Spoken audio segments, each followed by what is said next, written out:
Gusto. Buenas tardes a todos los que van entrando, gusto recibirlos.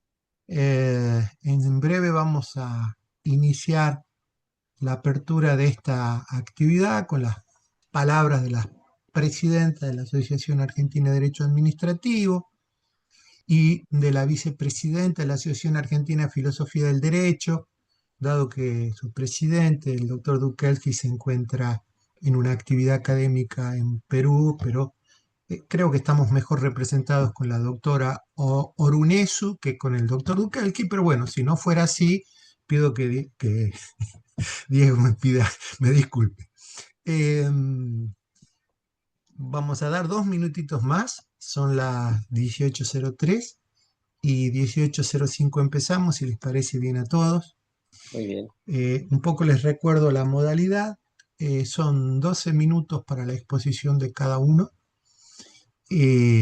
Luego va a haber una conversación básicamente entre ustedes, si es que cada uno quiere sumar algo a lo que dijo otro, o discutirlo, o apoyarlo, o tomar otro aspecto.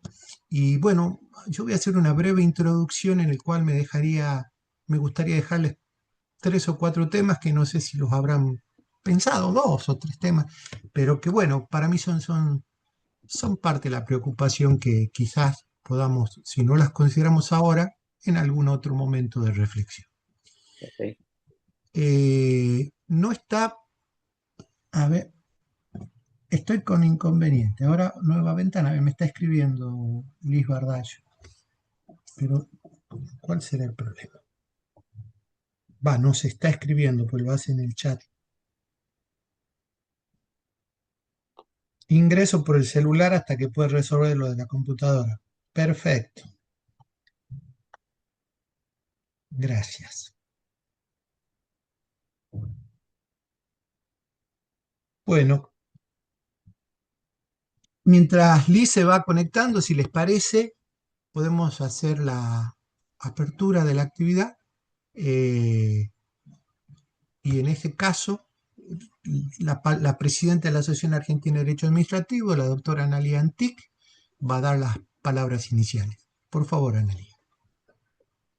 Bueno, muchísimas gracias, José. Bienvenidos a todos, a todas, a estas actividades de intercambio, de diálogo entre asociaciones de nuestro país, como es el que nos reúne en el día de la fecha entre la Asociación Argentina de Derecho Administrativo y la Asociación Argentina de Filosofía del Derecho.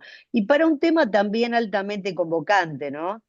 Como es la tensión entre la humanidad y la tecnología. Hoy estamos viviendo un mundo de disrupción enorme y están los desafíos, el miedo y el optimismo también por el futuro que nos imaginamos que presenta esta disrupción tecnológica que podemos decir que en estos 2 últimos años nos dio más novedades de las novedades que la humanidad venía teniendo en el campo de las tecnologías. Así que celebro que estas asociaciones se junten para pensar. Les agradezco a cada uno de los expositores, a Matías González, a Luciano Laice, a Liz Bardalio, a Miguel Alejandro López Olvera y a Franco Gatti. Agradezco también a todas las personas que están participando. Yo creo que estar en estos ámbitos es de alguna manera estar interesado, ¿no? En ver qué pasa y en ver cómo de alguna manera todos juntos podemos pensar soluciones comunes. Así que eh, sin más introito, José, Damos la palabra entonces, recibimos. muchas gracias, Analia. Muchísimas Sí. gracias. Le damos la palabra entonces también a la presidenta, a la vicepresidenta de la Asociación Argentina de Filosofía del Derecho, la doctora Claudia Orunesu, para que también diga lo propio. Muchas gracias, doctor Said. Muchas gracias, doctor Antic. Primero, desde la asociación, agradecerles nuevamente la idea de volver a encontrarnos, ¿sí? Por tercera vez en estos encuentros, en estos diálogos entre el derecho administrativo y la filosofía del derecho.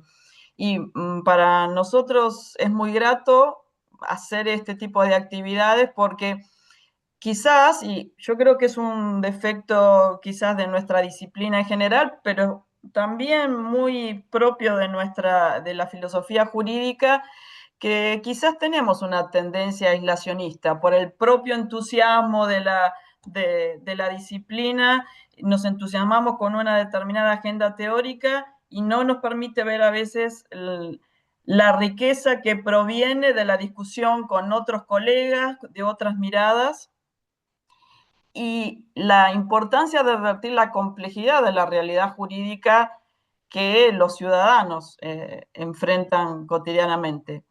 Y por eso encuentros como este creo que colaboran a construir estos puentes que nos van a permitir, espero, una mejor comprensión de los problemas actuales del derecho y los desafíos que enfrentan todas nuestras disciplinas. Coincido con la doctora Antic que quizás nunca en la historia de la humanidad los cambios tecnológicos y la velocidad y la envergadura de los cambios tecnológicos que estamos presenciando han afectado tanto la vida de las personas. Y yo creo que solo estamos viendo la punta del iceberg en cuanto a esta cuestión. Y que incluso me atrevo a pensar que van a afectar muchos ámbitos de nuestra vida cotidiana. Y si esto es así, el derecho tiene que estar preparado para ese desafío. Y en esta cuestión yo creo que el diálogo entre la filosofía del derecho y una disciplina como el derecho administrativo, que yo creo que es la que más cercana pone las políticas públicas y la voluntad estatal en la vida cotidiana de la gente, junto con digamos, creo, el aporte de la filosofía jurídica que quizás lejos de pensarla en términos de las grandes preguntas como la relación entre el derecho y la moral, eh, tiene la aptitud de quizás, desde el tipo de reflexión que hace, repensar los interrogantes que vamos a tener enfrente. Entonces, creo que encuentros de este tipo son imprescindibles, necesarios, y celebro que José Luis y Diego, el presidente de nuestra asociación, hayan motorizado esta idea y podamos estar aquí en esta actividad.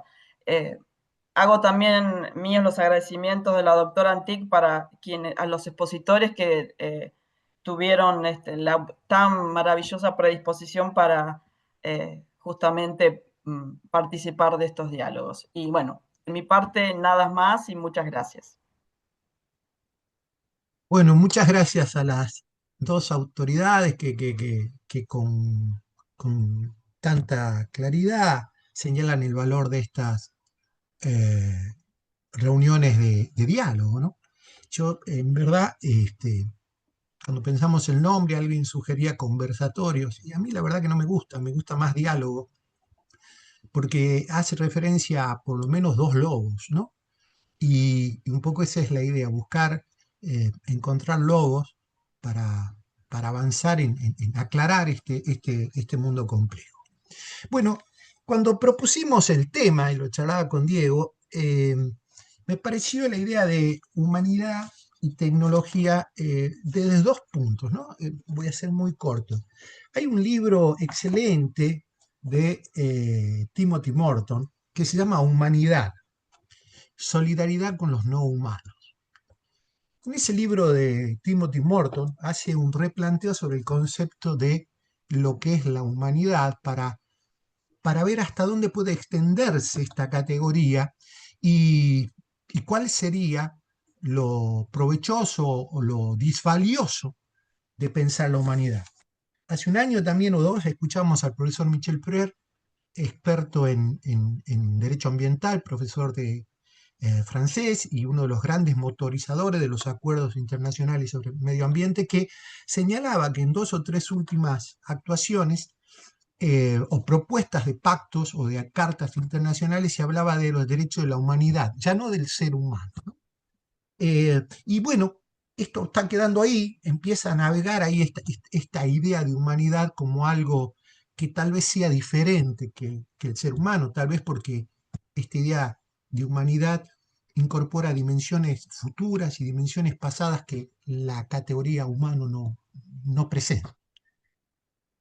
La segunda cuestión que me pareció interesante fue pensar que ya desde el propio Marx en su Fragment on the Machines, The Fragment on the Machines, hay un trabajo y una especulación respecto de la incidencia de la tecnología, del desarrollo tecnológico sobre el trabajo, y esa incidencia del desarrollo tecnológico sobre el trabajo iba a impactar necesariamente en la relación del ser humano, iba a afectar la relación del trabajo asalariado, iba a afectar la noción de valor. Dejo solo ahí.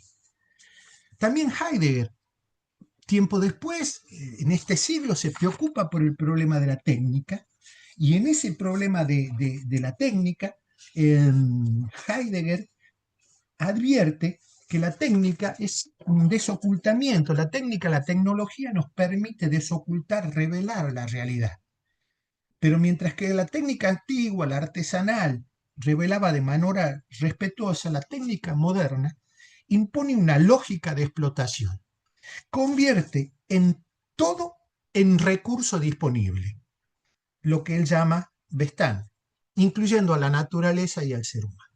Entonces, esta idea de pensar qué es la humanidad, de pensar qué hace la tecnología, de pensar cuánto de humano vamos quedando en esto, me parece que son disparadores para escucharlos. Les quedo muy agradecido a todos y como desde la ADA seguimos tratando de generar estos encuentros. Muchas gracias y vamos a empezar con los expositores. En el combo de expositores hay 3 ponentes postulados por la Asociación Argentina de Filosofía del Derecho, 2 postulados por la Asociación Argentina de Derecho Administrativo. Vamos a darle la palabra a la única dama expositora, ya que con 2 damas presidentas era ya un abuso, digamos, y además poníamos más expositoras, ya el poder femenino iba a ser absoluto, y si bien aceptamos los desequilibrios, no tanto. Bueno, la doctora Liz Bardallo, está ahí, Liz, ¿no? Sí, la vi. Ahí está. Ah, eso, conectate. Es abogado con diploma de honor por la Universidad de... No, perdón, me equivoqué. Abogada y magíster en Derecho Administrativo y Administración Pública de la UBA, tesis pendiente, docente de la materia Introducción al Derecho en la Universidad Nacional de José C. Paz y de Teoría General del Derecho en la Universidad de Buenos Aires. Diplomada en Derecho Animal por la Universidad del Museo Social Argentino y en Inteligencia Artificial y el Derecho por la Universidad de Buenos Aires.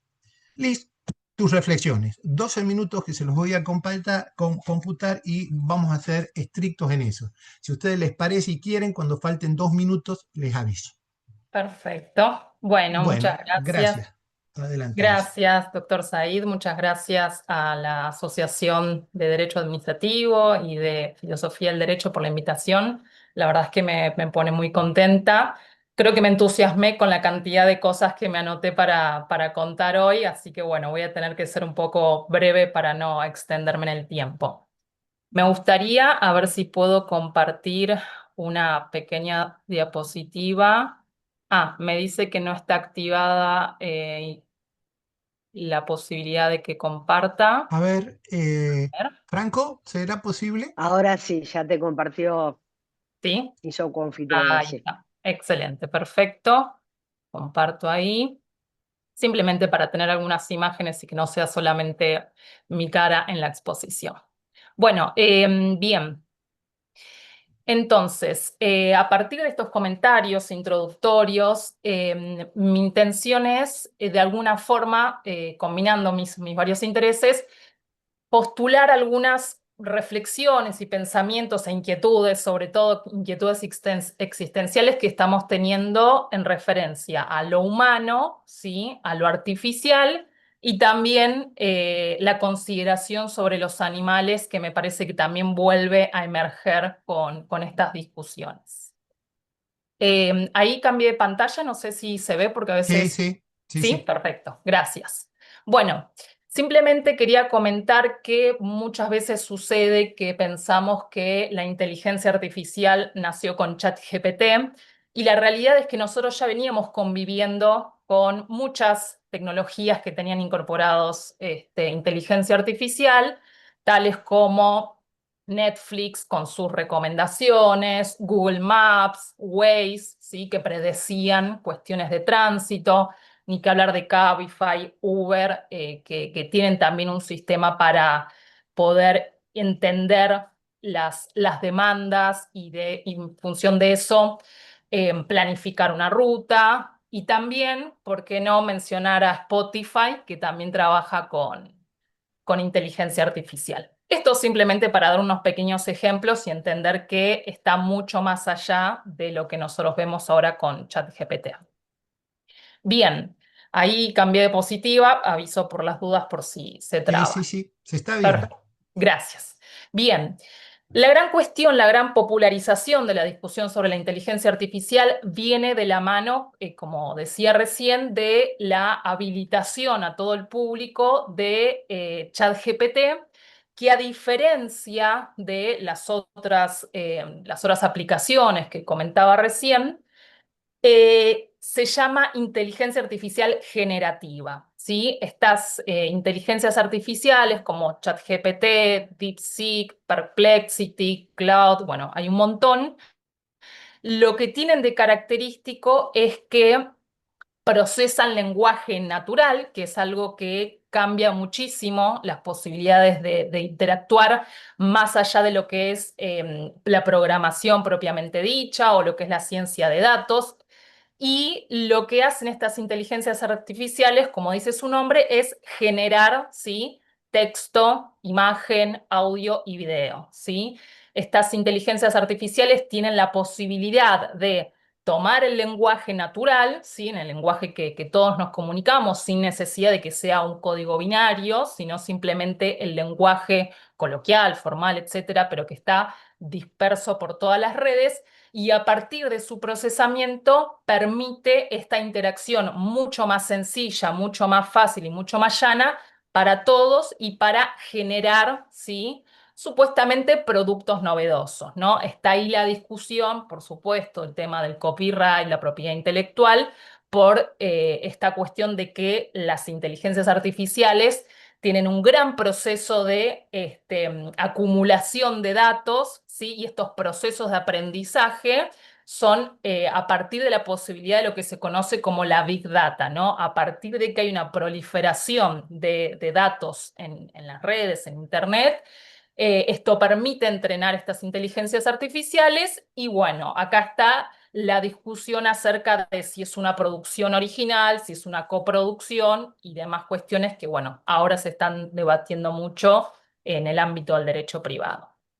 Bien, simplemente quería hacer una mención a esta cuestión acerca de lo que es la inteligencia artificial estrecha o inteligencia artificial débil, por oposición a lo que es la inteligencia artificial fuerte o general.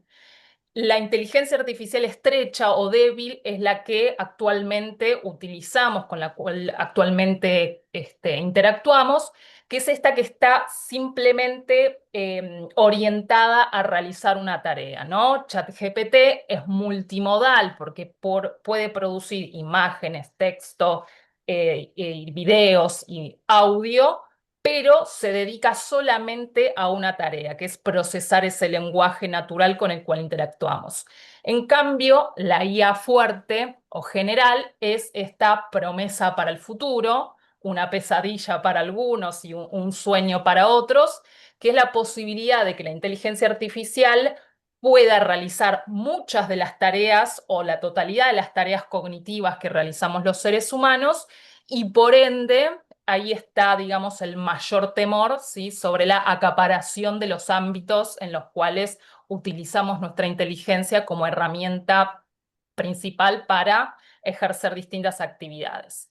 La posibilidad de que exista esta inteligencia artificial general implica también esta idea de que las inteligencias artificiales puedan aprender del entorno, incorporar datos nuevos, y ese proceso de aprendizaje lo diferenciaría de lo que es el catálogo de datos o la programación primigenia que tiene a partir de los creadores o quienes entrenan esta base de datos, ¿no? Tendría como, si se quiere, una autonomía para incorporar a partir de estímulos externos una nueva información, y por ende está esta cuestión de si las inteligencias artificiales serán capaces de tener una autonomía en sus decisiones.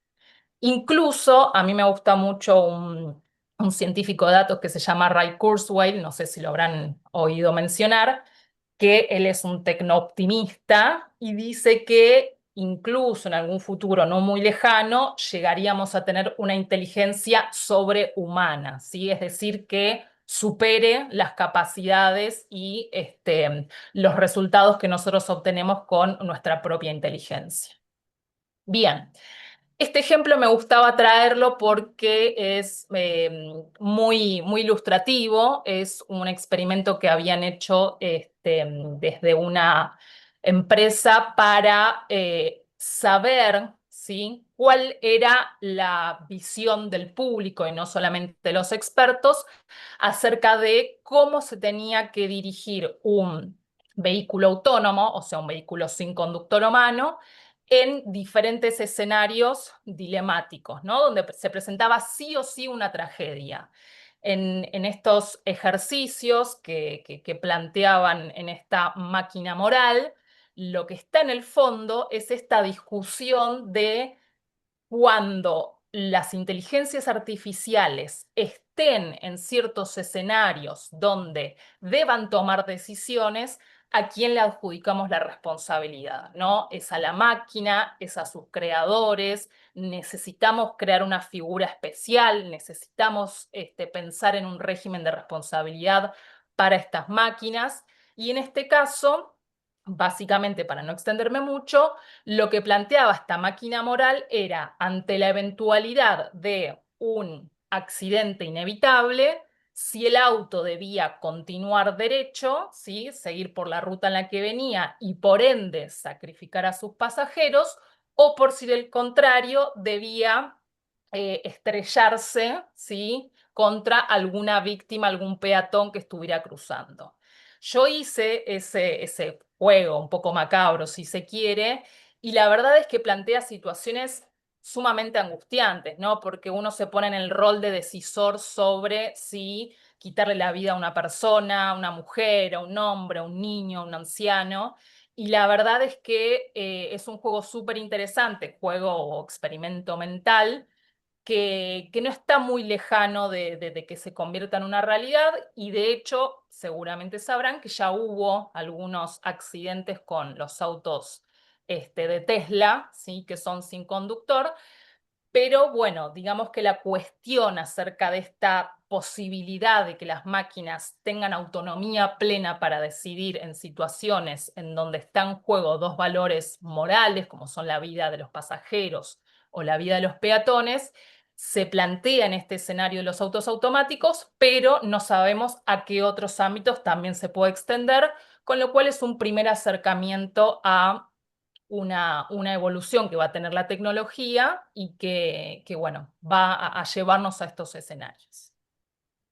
Bien, esto es para contarles que con estas discusiones de si tienen personería jurídica, ustedes sabrán también que desde el Parlamento Europeo se recomendó otorgar eventualmente personería electrónica a las Liz, máquinas. 2 minutos. Gracias, en las inteligencias artificiales. Y dentro de toda esta discusión aparece Sofía, ¿sí?, que es un robot humanoide, es decir, con características humanas, que tiene la innovación o la característica distintiva de que es ciudadana saudí, ¿sí? En el 2017 se le concedió la ciudadanía saudí.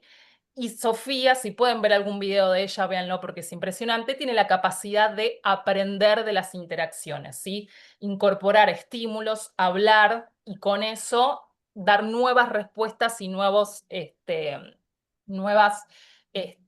conversaciones que no son con las que venía entrenada. Y Sofía resulta de esta concesión de la ciudadanía saudí que tiene más derechos que las mujeres en Arabia Saudita, ¿no? Entonces hay una gran polémica porque si bien no está todavía redondeado el concepto de personería o de sujeto de derecho a las personas, resulta que Sofía tiene muchos más derechos que las mujeres, porque incluso la concesión de ciudadanía implica que ya podría votar. De hecho, ella se puede vestir como quiere, puede presidir conversaciones, cuestiones que las mujeres, en general, bueno, en general no, que las cuestiones que estas mujeres que viven en Arabia Saudita están absolutamente inhibidas de realizar esas cuestiones. Bien, para ir cerrando, simplemente, bueno, tenía varias cosas para decirles. Quería comentarles que yo tuve un proyecto de trabajo en el que trabajé con ChatGPT en la realización de lo que se llama un GPT personalizado en lo que es el ámbito de las migraciones, en donde cargué todos los rasgos característicos de los casos que nos ingresaban en la comisión del migrante, y a partir de un entrenamiento logré, de una manera muy, muy rústica, todavía no muy sofisticada, hacer que el sistema me prediga, ¿sí?, cuál es el modelo de recurso administrativo que era el conveniente para ese caso, y luego ir a la fase de la automatización, que básicamente es completar ese recurso con los datos del caso en cuestión. Simplemente también les quería comentar, Tiempo cumplido. Si querés lo charlamos luego en el debate en bueno, lo posterior. Bueno, ¿Sí? perfecto. Gracias. Cierro con la idea de que Sí. hay casos en los que sabrán que hay miradas tecno-optimistas y tecno-pesimistas, y tenemos casos de éxito y casos como por ejemplo el de este chico en Estados Unidos que se suicidó a partir de la interacción con una aplicación con avatares sintéticos, y por eso me parece importante estar atentos, ¿sí?, a las cosas positivas, los riesgos, los sesgos, la mitigación de esos sesgos, pero también a los casos que habilitan y permitan una mejor interacción entre las personas, como por ejemplo acá les pongo al robot Pepper, que trabajó arduamente en la pandemia, y eso facilitó muchísimo el tratamiento de personas con enfermedades y personas mayores. Bueno, cierro muy bien, muchas gracias, perdón por los minutos robados. Muchas gracias. Bueno, muchísimas gracias, doctora Bardallo, por cómo la justicia es una de las virtudes que más cultivamos todos o interesa a todos en el derecho. Vamos a concederle también a los otros expositores 1 minuto 30 más, que es lo que usted se ha pasado, ¿sí? Así que los demás ahora tienen 13 minutos 30. No se sigan pasando porque después va a haber que devolverle a la doctora Bardallo, así que hasta ahí, esta va a ser la frontera, después le cortamos el agua. Me gustaría ahora invitar a exponer al doctor Miguel Alejandro López Olvera. Miguel Alejandro López Olvera, un querido jurista mexicano eh, que es, bueno, es un investigador de tiempo completo en el Instituto de Investigaciones Jurídicas de la Universidad Nacional Autónoma de México, adscripto al área del derecho administrativo, director de Reforma Judicial, que es una revista mexicana de justicia, es catedrático de Derecho Administrativo y autor de artículos, capítulos de libros de tema de Derecho Administrativo, y un pensador siempre activo sobre la realidad del derecho, sobre la realidad social. Además de tenerle un profundo afecto personal, nos enorgullece que aquí la Universidad Nacional Autónoma de México comparta este espacio con nosotros.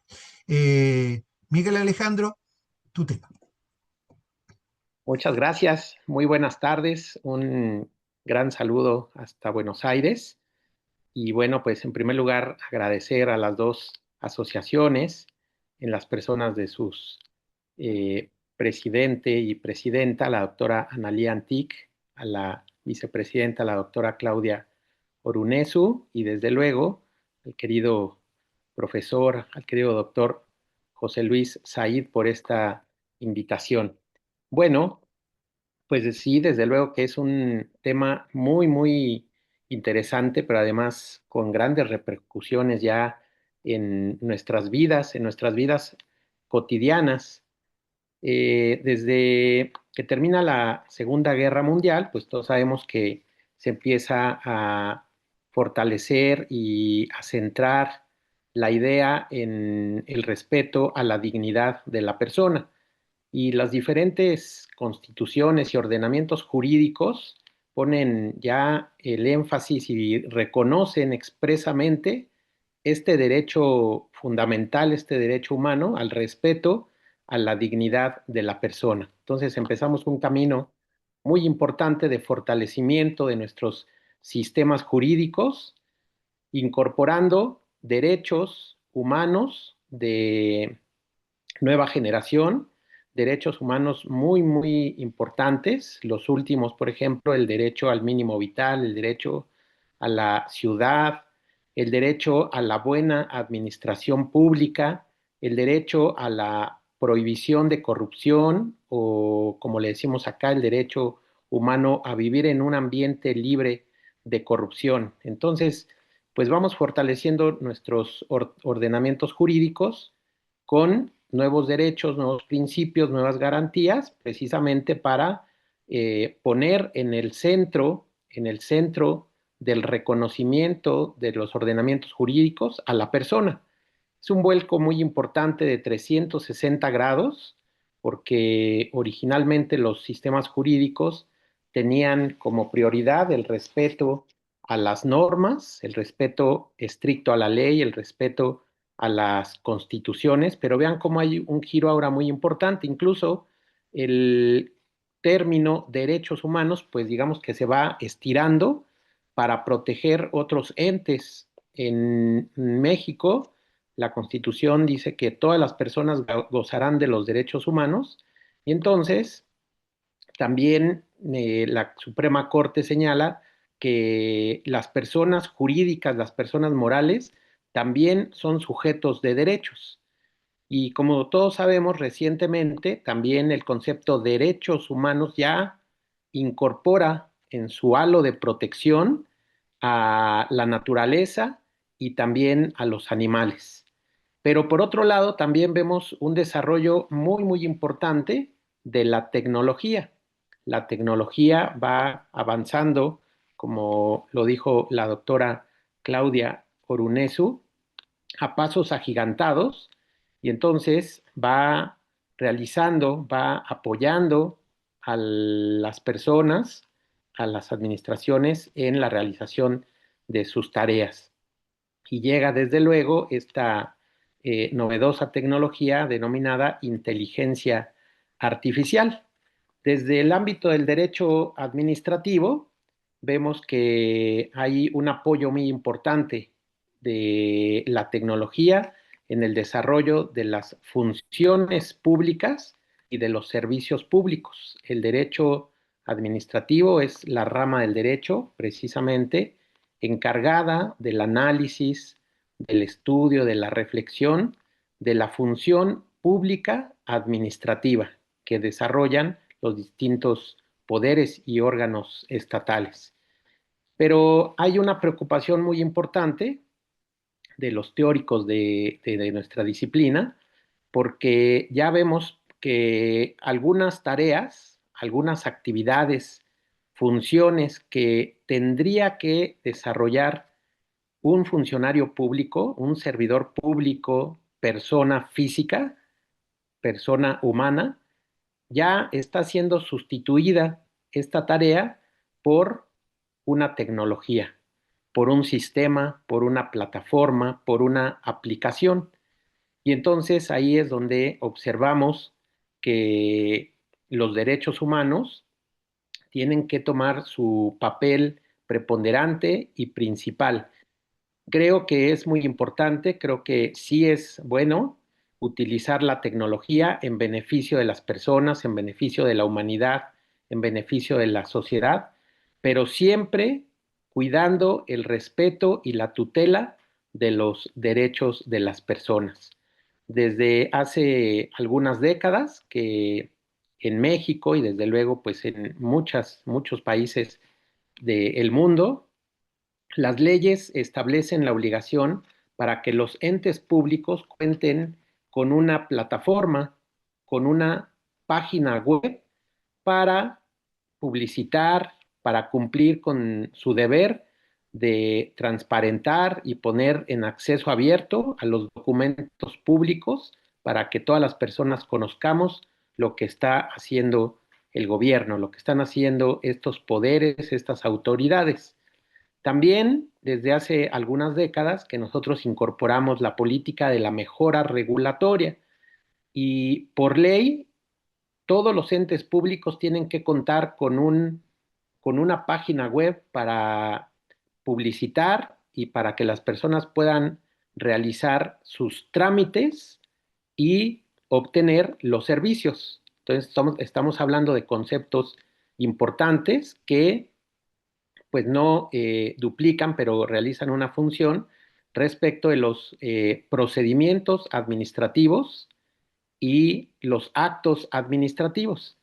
Entonces, lo delicado o lo preocupante es que efectivamente todos los entes públicos, acá tenemos 4.500 municipios, todos tienen una página web y tenemos, igual que en Argentina somos un país federal, todos los gobiernos estatales y también desde luego todos los entes públicos que pertenecen al gobierno federal también cuentan con una página web y efectivamente es posible realizar procedimientos, es posible realizar trámites vía, ¿verdad?, digital. Sin embargo, las leyes y los reglamentos siguen refiriéndose y la propia Constitución a que esas actividades, esas funciones las tiene que realizar un servidor público, una persona física, una persona humana.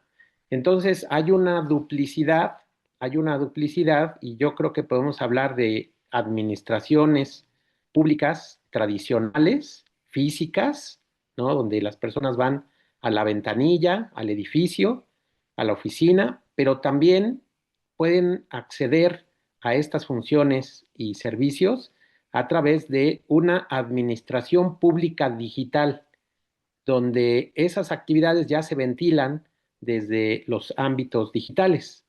Todo esto, todos estos desarrollos a mí me parece que están muy bien porque facilitan las tareas de la administración, pero también ponen, ¿verdad?, accesibles estos trámites en beneficio de la sociedad. El problema es cuando estas plataformas, cuando estos sistemas no funcionan bien, porque las leyes no contienen garantías, hay un déficit de derechos y de garantías en el momento en el que se cae el sistema, en el momento en el que falla el sistema. Entonces creo que hay que reforzar los mecanismos jurídicos de protección de los derechos humanos, especialmente los que se gestionan, los que se deben de tutelar en los ambientes digitales. También creo que es posible desarrollar algunas tareas por parte de las administraciones públicas de manera ya automatizada por los propios sistemas. Por ejemplo, en materia fiscal, en materia tributaria, que desde luego es una de las funciones que más le interesa al gobierno, la recaudación de los impuestos, los sistemas realizan verificaciones, inspecciones en la situación tributaria de las personas, de los contribuyentes. Sin embargo, la ley sigue diciendo que estas verificaciones tienen que realizarse por servidor público, pero ya los sistemas son tan poderosos que es posible cruzar y obtener información de los bancos y de las instituciones, incluso instituciones públicas donde se desarrollan funciones públicas para cruzar información y ver si no hay temas de corrupción, temas de terrorismo, temas de contrabando, temas de cumplimiento simplemente de obligaciones de carácter tributario. Entonces, esa parte está muy bien porque pues facilita la labor, ¿no?, del gobierno y puede llegar a prevenir todos estos delitos, todas estas actividades, pero creo que siempre hay que poner en el centro del ordenamiento, creo que siempre hay que privilegiar el respeto a los derechos humanos de las personas también. Y entonces, bueno, podemos ahí advertir cómo el sistema ya está sustituyendo en sus labores a los servidores públicos. Y entonces ya tenemos, ¿verdad?, conceptos que tenemos que incorporar al ordenamiento jurídico como administración pública digital, servidor público digital o es servidor público robot. También, desde luego, ya es posible ir construyendo expedientes digitales.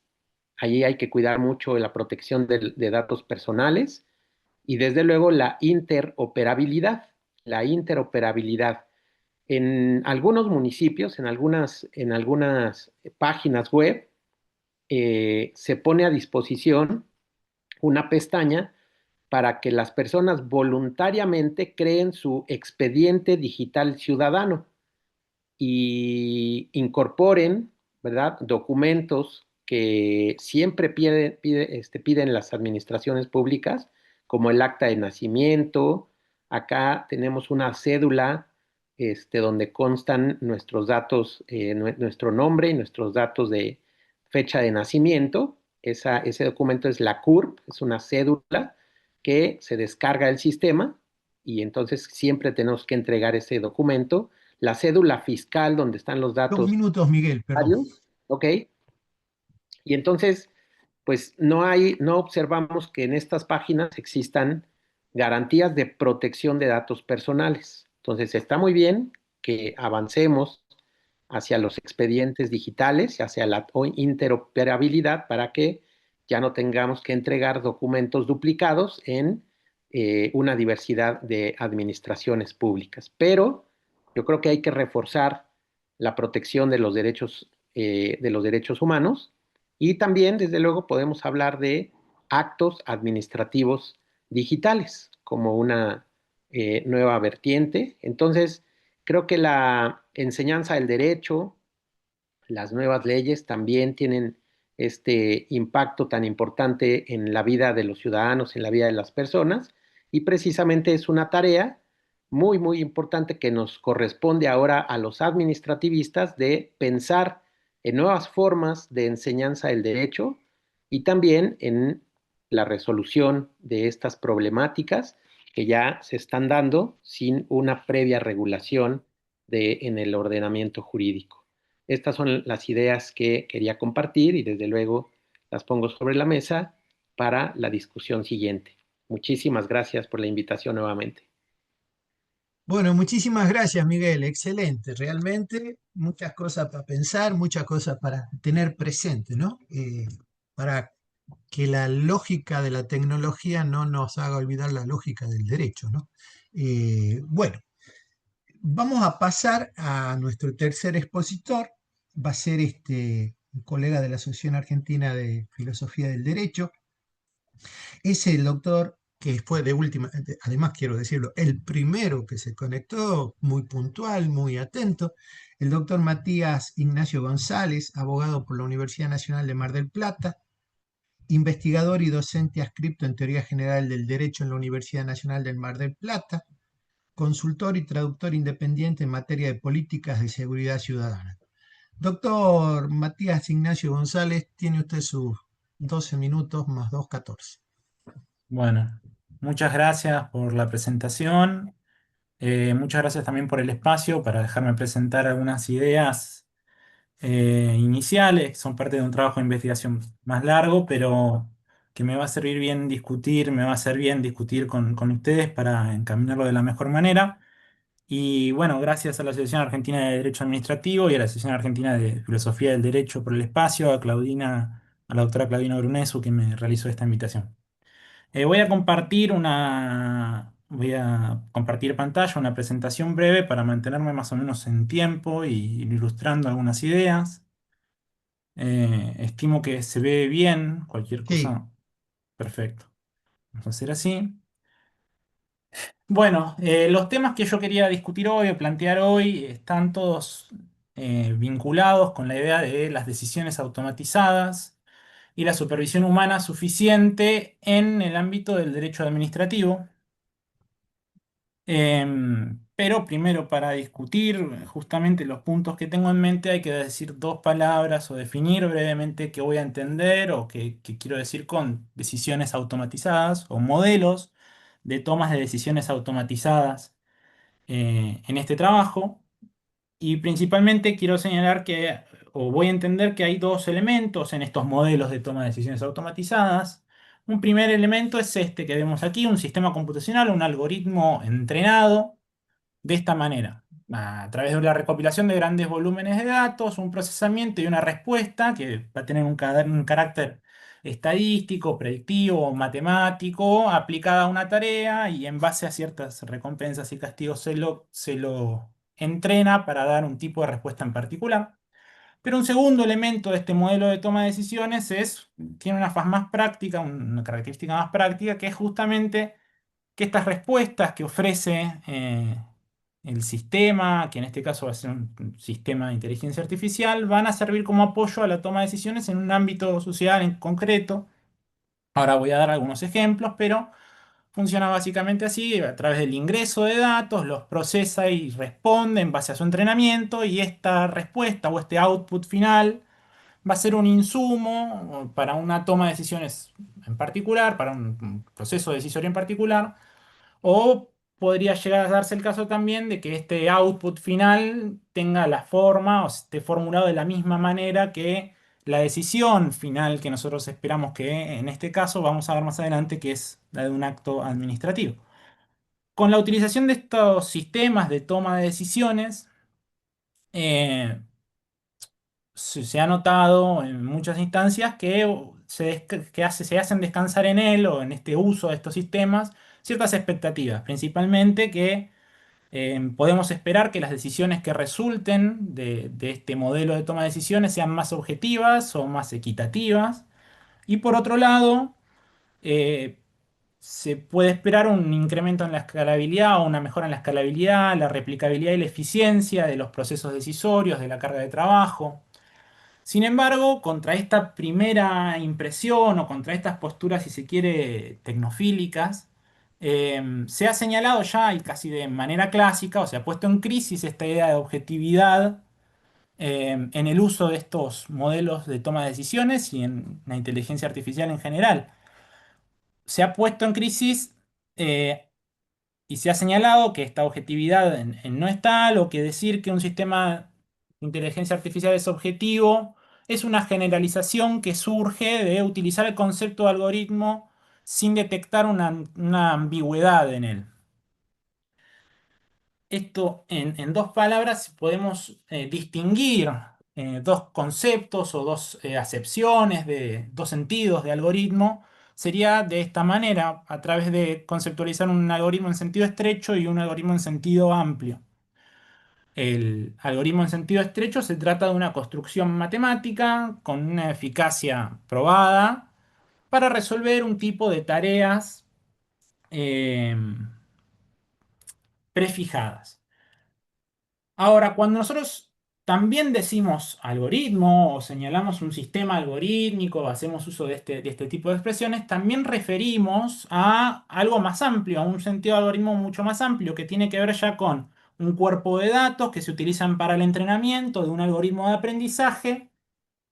Y finalmente ese algoritmo de aprendizaje nos va a dar una respuesta, como vimos recién, basada en análisis estadístico.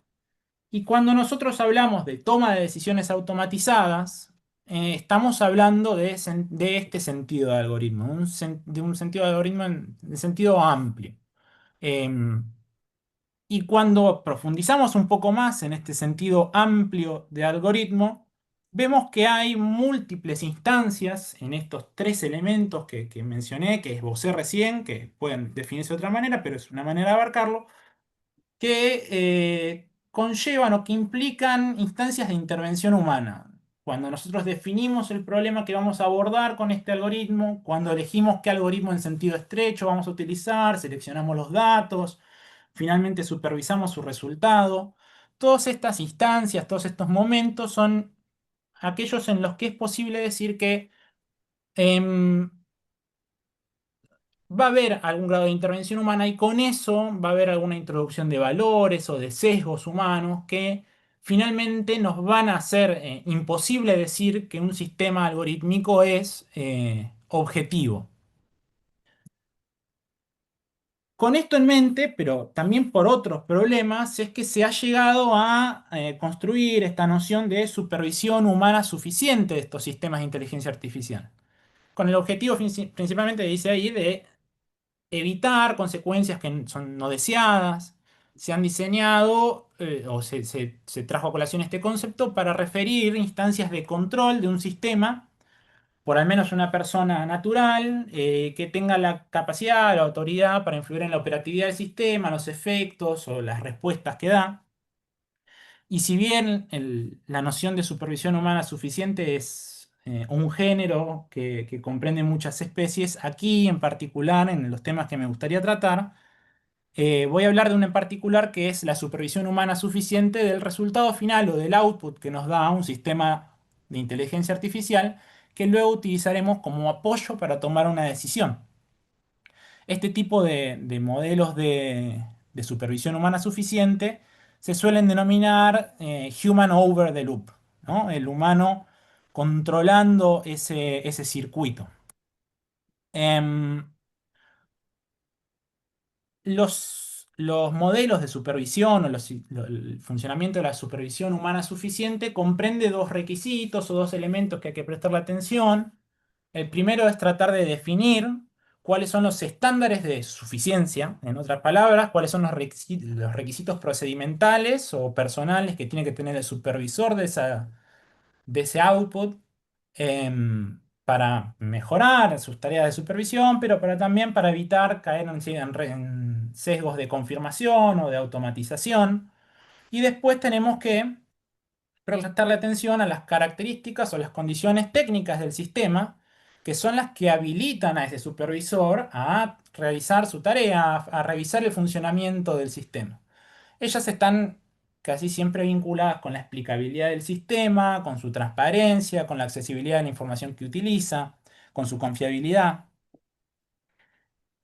Vale la pena al mismo tiempo notar que cuando nosotros hablamos de un estándar de supervisión humana suficiente, la delimitación de este estándar o de los umbrales mínimos de suficiencia es al mismo tiempo un problema valorativo. Entonces, lo que yo me pregunto es si desde el derecho administrativo podemos extraer algunas condiciones muy mínimas o algunas ideas para llevar adelante este problema valorativo y darle algún tipo de contenido y orientarlo hacia alguna solución o hacia alguna conclusión útil. ¿Por qué digo que el derecho administrativo puede llegar a ser útil en este caso? Bueno, principalmente yo lo veo a través del concepto de acto administrativo. El concepto de acto administrativo incluye, o algunas definiciones de él incluyen, aspectos que están relacionados que son eminentemente decisionales. Si consideramos acto administrativo como una declaración o una manifestación de la voluntad por ciertos agentes competentes en el desarrollo de su función administrativa, que producen efectos jurídicos, bueno, a primera vista decimos allí existe algún tipo de decisión o algún componente decisional. Al mismo tiempo, algunos de los requisitos básicos, aunque no todos de los actos administrativos, suele ser que tienen que estar motivados, se tiene que cumplir el deber de motivación y tienen que ser causados. Em, y lo que quiero señalar es, vemos este componente decisional y de hecho ya no es sorpresivo ver casos en los que los modelos de toma de decisiones automatizadas se han utilizado con diferentes ámbitos de aplicación. Aquí digo cuatro ejemplos, son casos muy concretos, pero dentro de una variedad de ámbitos que no se limitan a esto. Em, Poniendo todo esto junto para iniciar finalmente el análisis de tres puntos centrales que quiero señalar, tenemos que redefinir este modelo de interacción entre el modelo de inteligencia artificial, el sistema de inteligencia artificial y el agente administrativo. Estamos frente a un caso de supervisión humana suficiente sobre el output o human over the loop, como dijimos, y tenemos que pensar que vamos a tener un sistema de inteligencia artificial que proyecta una decisión o un insumo para una tarea decisional, administrativa decisional, y por otro lado tenemos un agente administrativo que parece tener en este caso dos funciones. Primero es la de ser el supervisor o llevar adelante la tarea de supervisión humana suficiente sobre el output de ese insumo decisional, pero también es quien le otorga efectos jurídicos a ese insumo o a esa decisión final. En algún sentido tiene que revisar que los actos o tiene que cerciorarse de que los requisitos del acto administrativo estén dados em, para poder validar o utilizar ese tipo de insumos. Se trata entonces de ver si los sistemas son herramientas jurídicamente útiles y utilizables y de ver qué procedimientos, características y objetivos debe tener la supervisión humana suficiente del agente administrativo en este rol que estuvimos proyectando. Y con esto podemos dar tres discusiones. Yo voy a señalar ahora tres puntos de discusiones, pero todas tienen algo en común. Se tratan de una suerte de análisis de compatibilidad entre estos dos roles y sobre si los requisitos Tenés jurídicos... 2 minutos, por favor, Matías. Gracias. Sobre los requisitos del acto jurídico pueden informar la tarea de la supervisión humana suficiente.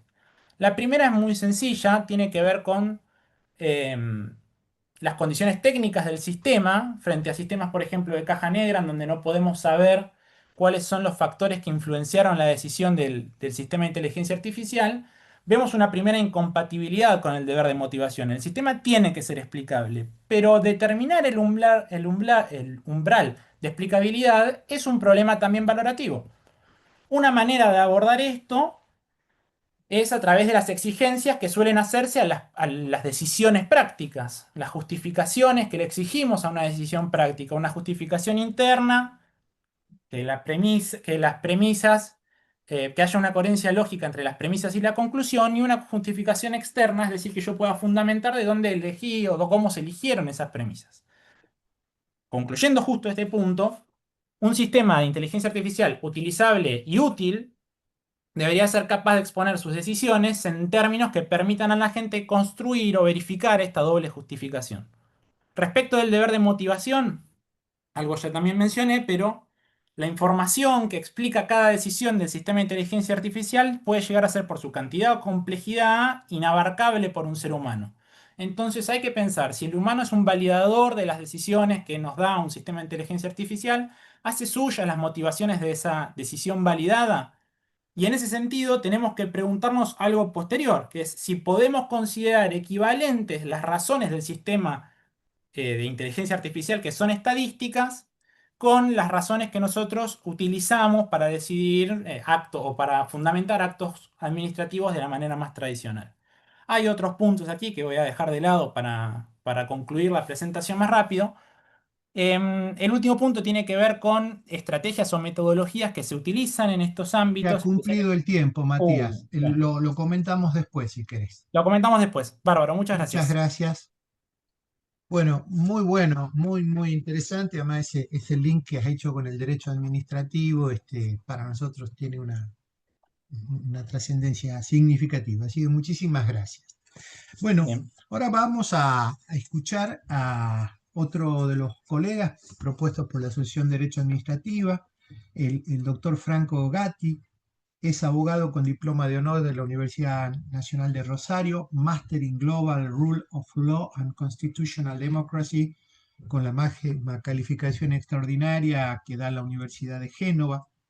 Es especialista en Derecho Público Global por la Universidad de Castilla-La Mancha, profesor adjunto por concurso e investigador de la Facultad de Derecho de la Universidad de Rosario y es profesor de posgrado en distintas universidades del país y del exterior. Y que además es alguien que trabaja con esto, no simplemente que lo piensa y lo teoriza, porque es el director provincial de innovación normativa de la provincia de Santa Fe. Doctor Franco Gatti, sus 12 minutos 14. Muchas gracias. Buenas tardes, muchas gracias, José. Gracias a la Asociación Argentina de Derecho Administrativo, gracias a la Asociación Argentina de Filosofía del Derecho por la invitación y por esta convocatoria, que es muy prudente y muy pertinente en este tiempo que corre. Personalmente me convoca una pregunta vinculada con la relación entre todos los fenómenos vinculados con la inteligencia artificial y la relación con la humanidad, pero sobre todo en torno a la ideología. Es decir, poder pensar en este espacio, poder pensar algunos disparadores en torno a cuál es la relación entre sujeción e ideología y sobre todo qué sujetos produce la inteligencia artificial. ¿Qué sujetos produce? Porque, como sabemos, este fenómeno es prácticamente arrasador en este tiempo, sobre todo las generaciones más jóvenes, y creo que nos merecemos un espacio de reflexión en torno a qué sujetos se producen a partir de la incidencia de la inteligencia artificial. Como sabemos, en relación con la configuración del sujeto, siempre podemos partir de algún consenso en torno a que el sujeto es efecto o es el efecto de estructuras anteriores y fundantes de su existencia, es decir, el individuo se encuentra determinado por relaciones sociales ideológicas que pueden integrar las estructuras denominadas dominantes o hegemónicas o también algunas estructuras subalternas o que en algún punto pueden ser emancipadoras. Es decir, siempre las personas estamos sujetadas y somos soportes de ideología, ya sea que esa ideología conduzca a la reproducción del status quo, a la reproducción de cierta hegemonía, o que esa ideología sea emancipadora, tenga un perfil de emancipación. Por eso, de algún modo acá, si retomamos algunas ideas bastante difundidas, inciden ciertos aparatos que han sido históricamente llamados aparatos ideológicos del Estado, que son los que transmiten y reproducen la ideología dominante, como la religión, la educación, la familia, el derecho, los medios de comunicación, que van acompañados de aparatos represivos. Esto lo sabemos muy bien. De tal modo, el sentido común se conforma en ese contexto, el sentido común se reproduce, se internaliza a los sujetos, y la ideología ocupa allí ese lugar tan particular. Desde luego, y sobre todo desde el psicoanálisis de esta parte, sabemos que los sujetos no somos dueños definitivos de nuestras decisiones, más bien lo contrario, es poco el espacio en el que realmente decidimos de una manera deliberada, pero en el escenario en el que vivimos, la tecnología ocupa un lugar inédito, inédito podríamos decir, en esa escena de toma de decisiones, y se caracteriza sobre todo por la opacidad de los centros en los que se producen estas respuestas. Es decir, podríamos pensar, la teoría de la ideología tradicional nos explicaba a nosotros que gran parte de las decisiones que tomamos están dadas por algunos elementos que tienen que ver con el sistema económico, por ejemplo, o con algunos productos culturales que reproducen cierta ideología y que eran centros de poder medianamente identificables, por los que incluso podíamos discutir y podíamos buscar alternativas. Ahora, el contexto de la tecnología tiene la singularidad que está atravesado por cierta opacidad, es decir, no sabemos a ciencia cierta dónde están ubicados y quiénes controlan esos centros o esos sitios de producción de respuestas, de producción de, en definitiva, alternativas a la configuración de la ideología. Entonces, la teoría de la ideología y las revisiones posteriores daban cuenta de cómo se configuraba esta subjetividad y el modo en que los individuos intervenían en ella, sosteniendo algunos factores, sobre todo algunos productos culturales, que eran importantes en ese escenario. Ahora bien, la tecnología, desde mi punto de vista, debe ser entendida como una acción distribuida que ofrece una doble perspectiva para investigar la relación entre la digitalización y la sociedad. La primera tiene que ver con subrayar la contingencia y la modificabilidad de lo tecnológico, llamando la atención sobre todo sobre las condiciones sociales y políticas que posibilitan determinados desarrollos de la tecnología. Y la segunda es el carácter performativo que tiene lo tecnológico, es decir, cómo las tecnologías estructuran el mundo de los seres humanos y la comprensión que nosotros tenemos sobre ellas. Es decir, este elemento, el performativo, es clave para entender el rol de la ideología. Y ahí es donde nos encontramos con un problema, porque el humanismo clásico, ¿no? Retomando el título de esta jornada, el humanismo clásico reservaba el conocimiento, la acción, la cualidad moral para los humanos, al tiempo que relegaba a las máquinas un lugar secundario, complementario, podríamos decir, donde descargábamos nuestras capacidades. Ahora, el desarrollo de la inteligencia artificial ha puesto de manifiesto lo limitado de estas respuestas, de las respuestas del humanismo tradicional, en un marco conceptual que tiene que ser transformado inevitablemente, bajo un ecosistema tecnológico y necesidades de pensar desde otras premisas.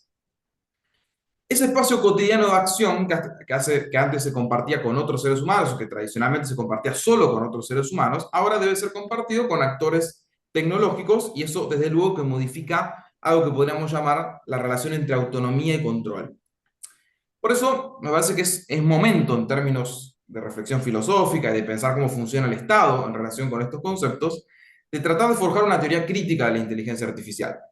Y en ese sentido, algunos autores, como Daniel Innerarity, que tiene un libro muy reciente sobre esto, plantean algunas ideas de una teoría crítica de la inteligencia artificial, sobre todo a partir de algunas distinciones, ¿no? De la distinción entre la inteligencia artificial y las respuestas humanas. La inteligencia artificial se caracteriza por ser refleja, porque está basada en correlaciones, en patrones y en datos del pasado. La inteligencia o las respuestas humanas es más bien reflexiva, puede interpretar contextos, cuestionar premisas, imaginar alternativas. La inteligencia artificial decide proyectando regularidades estadísticas, mientras que la humana puede decidir a contracorriente del pasado, guiado por ideales, principios, intuiciones. La inteligencia artificial no posee una comprensión, podríamos decir, situacional o contextual. En cambio, la humana en general tiende a captar matices, algo que es difícil y lo vemos en la inteligencia artificial, la posibilidad de que se capten matices, ironías, ambigüedades. La inteligencia artificial se percibe como objetiva, se basa en general en datos cuantitativos, mientras que la humana reconoce la carga valorativa y puede deliberar conscientemente sobre ellas. Y algo muy importante en contextos democráticos, que es que la inteligencia artificial no tiene responsabilidad política ni responsabilidad moral. Y la nuestra, bueno, en general nosotros respondemos por nuestros actos, podemos ser juzgados, podemos ser corregidos, podemos ser desafiados democráticamente. La inteligencia artificial calcula, no delibera, la humana delibera con otros, escucha, persuade o no. De tal modo, es importante poder entender el rol de la ideología en una perspectiva crítica de la inteligencia artificial para, a partir de entonces, revisar cómo se pueden producir respuestas estatales, que en muchos casos estén incididas por la inteligencia artificial, pero que también tengan este marco de actuación.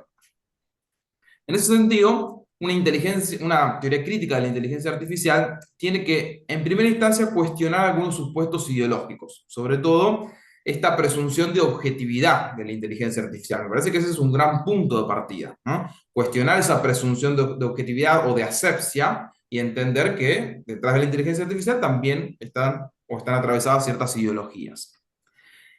Tratar de entender o de comprender cómo la inteligencia artificial reconfigura el poder y algunas ideas tradicionales del Estado, ¿no? Como la idea de soberanía, de deliberación, y poder pensar la filosofía política, o desde la filosofía política, cómo integrar o no decisiones automatizadas. Porque en definitiva, hasta aquí se ha hablado insistentemente de las decisiones automatizadas que se pueden tomar en la escena de la administración pública. Ahora, bueno, ¿cómo podemos pensar desde la filosofía política esas decisiones en un contexto democrático y en un contexto donde tiene que haber una dosis suficiente de deliberación?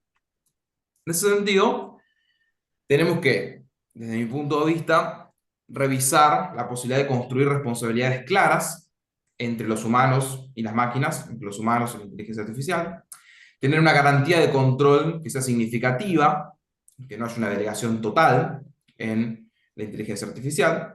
Tenemos que construir derechos digitales fuertes, y este es un gran desafío para lo que nosotros llamamos los nuevos textos jurídicos, las nuevas normatividades, porque evidentemente los derechos tradicionales ya no responden a las necesidades de este tiempo y hay que configurar derechos digitales fuertes, contundentes, anclados en la idea de la protección de datos, de la transparencia, del derecho a la explicación, que sería un derecho interesante para también discutir.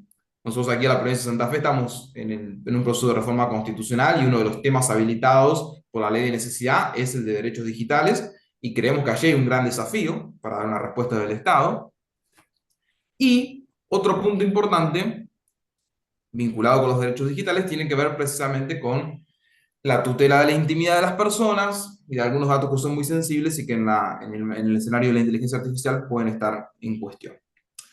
Ahora bien, relacionando todos los aspectos vinculados a la ideología y al funcionamiento de la inteligencia artificial y a cómo esto puede ser pensado en una clave crítica, entiendo que también hay que configurar algunos conceptos vinculados a la gobernanza democrática de la inteligencia artificial. Ese es realmente un norte que deberíamos adoptar en estos espacios de reflexión para que luego se puedan traducir en acciones concretas desde el punto de vista normativo y desde el punto de vista político. Es decir, pensar una gobernanza democrática de la inteligencia artificial. Para eso es importante, por ejemplo, quizás reflexionar en torno a la existencia de auditorías independientes y continuas de los sistemas algorítmicos, exigir una transparencia que sea explicable, realmente explicable, incluso en los sistemas de inteligencia artificial generativa.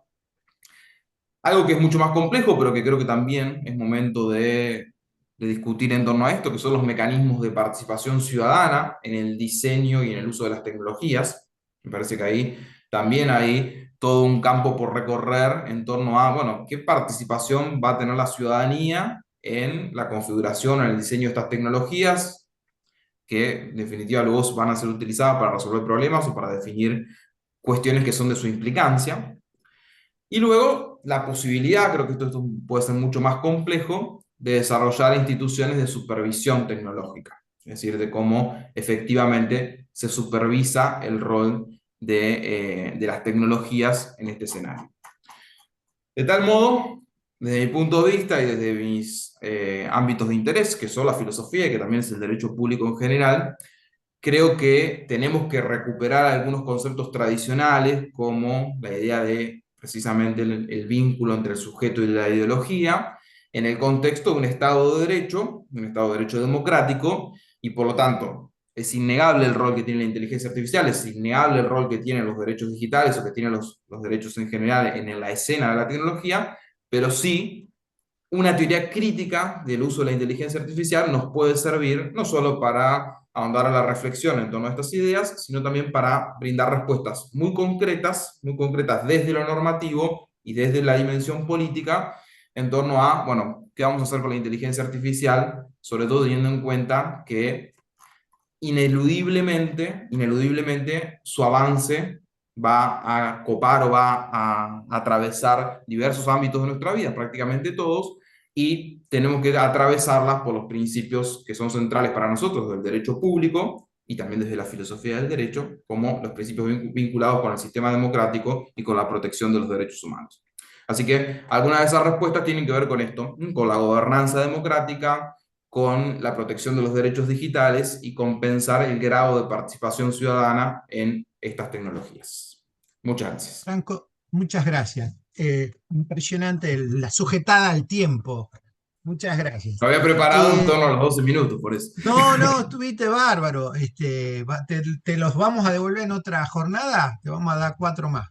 Bueno, perfecto. Ahora faltaría el último expositor, después vamos a abrir las preguntas, las participaciones. El último expositor, propuesto también por la Asociación Argentina de Filosofía del Derecho, es Luciano Laize, doctor en Derecho por la Universidad Austral, profesor titular de Derecho en la Universidad de Piura, México, Campus Lima, Perú, perdón, Campus Lima, y jefe del área de fundamentos. Doctor Laize, un gusto escucharlo, sus 12 minutos. Bueno, muchas gracias. A ver, ahí pongo el cronómetro.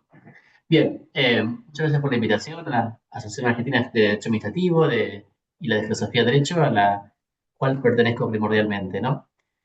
Bueno, entonces, no sé si puedo compartir PPT ahora, si tengo disponible.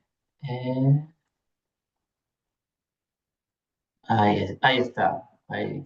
Bueno, quería hablarles un poco de algunas cuestiones que fueron surgiendo en las charlas de hoy, un poco justo la última de Franco me vino súper bien con el tema del derecho a la explicación, con la explicabilidad. Lo de Liz fue muy nutritivo para centrar un poco el marco teórico y conceptual de muchas cuestiones que estamos trabajando hoy, ¿no? Y esta presentación yo la titulé así, ¿no? Como, ¿y si la caja negra no abre? Naturalezas y dificultades y desafíos del principio de explicabilidad en la era algorítmica, ¿no? Bueno, yo creo que estamos hoy, un poco fue lo que contó Liz, y estoy de acuerdo, en el giro algorítmico, ¿no? Antes estaba el giro lingüístico, podemos entrar el giro algorítmico, ¿no? Y con esto referimos a la creciente influencia de la inteligencia artificial en nuestras vidas, particularmente que decisiones algorítmicas afectan o inciden en distintos aspectos de nuestra existencia, ¿no? De la economía, la vida social, o simplemente qué películas de Netflix van a aparecer más en nuestras pantallas, ¿no? Lo cual termina modelando en cierto punto, algo coincido en parte con lo que decía Franco, nuestros comportamientos, decisiones, preferencias, ¿no? Y esto nos replantea varios interrogantes sobre, bueno, hasta qué punto tenemos control sobre nuestras acciones y, bueno, cómo van a evolucionar nuestras interacciones con el medio, con las personas, cuando estamos atravesados por algoritmos en nuestras vidas, a veces de maneras un poco invisibles, ¿no? Eh, por ejemplo, alguien me dice, ¿cómo puede ser que me aparezca en Instagram cosas sobre las cuales no charlé nunca busqué y demás? Le digo, bueno, te aparece en Instagram porque si vos usas WhatsApp para hablar de X con Z, bueno, WhatsApp es de Instagram, son el mismo grupo empresarial, ergo comparten información, ¿no?